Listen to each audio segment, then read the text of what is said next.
Lapu-Lapu City ang magsugod na sa pagpamakuna sa mga bata nga nag-edad og 12 anyos ngadto sa 17 anyos ugmang adlaw.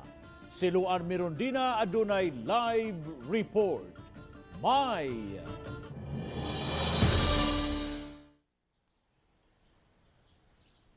Yes, Bob, ug mga adlaw magsugod na og pagpamakuna sa mga bata nga taga Lapu-Lapu City nga nag-edad og 12 anyos ngadto sa 17 anyos, may comorbidities man o wala.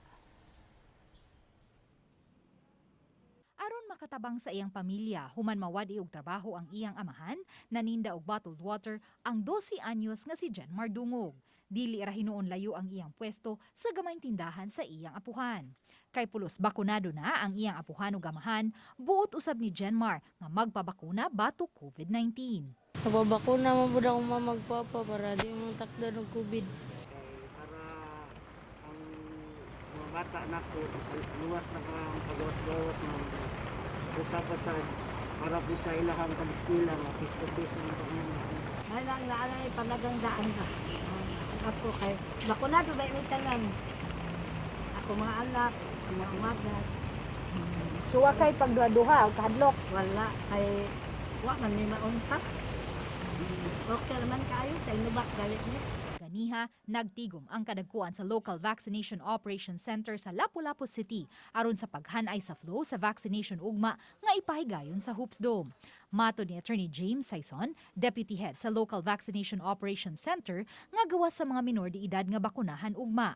May mga nakaschedule usab nga mga hingkod nga mudawat sa ilang second dose. Mag-initial rollout lang sa tomorrow. We will schedule siguro mga 300 to 500 ka mga minors.